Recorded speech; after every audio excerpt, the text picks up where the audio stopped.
Thanks for staying with us. Let's now turn attention to the Middle East. Israeli Prime Minister Benjamin Netanyahu has rejected a three-stage ceasefire proposal put forward by Hamas in response to talks with Qatari and Egyptian mediators. Prime Minister Benjamin Netanyahu dismissed Hamas's peace deal as delusional. We have a report. Israel's Prime Minister Benjamin Netanyahu says his country's total victory in Gaza is possible within months, but he has rejected the terms presented by Hamas for a ceasefire deal, saying they are bizarre. In phase one of the Hamas deal, the group is seeking a 45-day pause in fighting, during which all Israeli women hostages, males under 19, the elderly and the sick would be exchanged for Palestinian women and children held in Israeli jails. Israeli forces would withdraw from populated areas of Gaza, and the reconstruction of hospitals and refugee camps will then begin. Hamas ceasefire terms also include a phase 2 deal in which the remaining male Israeli hostages will be exchanged for Palestinian prisoners and Israeli forces will leave Gaza completely. According to Hamas terms, in phase 3, both sides will exchange remains and bodies of victims of the war. But the Israeli Prime Minister Benjamin Netanyahu told a news conference on Wednesday that if Hamas will survive in Gaza, it's only a question of time until the next massacre. Talks are continuing, even through diplomatic efforts by the United States to try to reach some sort of deal. U.S. Secretary of State Antony Blinken is adding Washington's voice to peace talks in his meetings with Israeli leaders for an end to the lingering conflict. What I can tell you about these discussions is that while there are some clear non-starters in Hamas's response, we do think it creates space for agreement to be reached.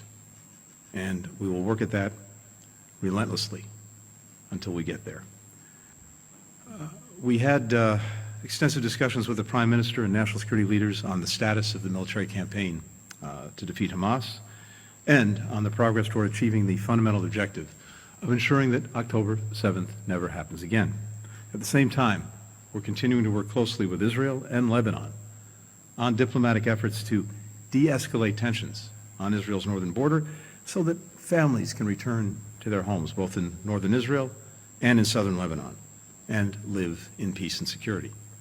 An Egyptian official says a round of negotiations mediated by Egypt and Qatar is still expected to go ahead on Thursday in Cairo.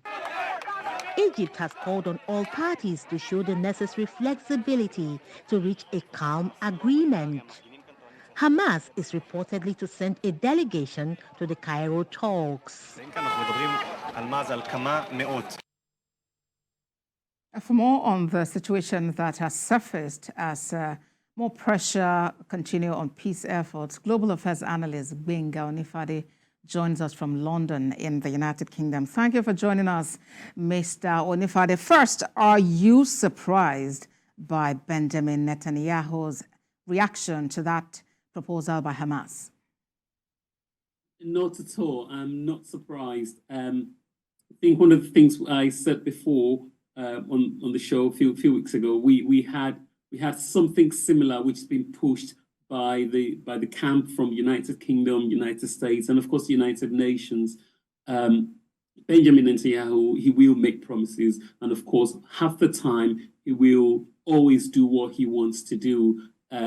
He says he has a way to decisive victory in a matter of months, not weeks. This has been going on for many years.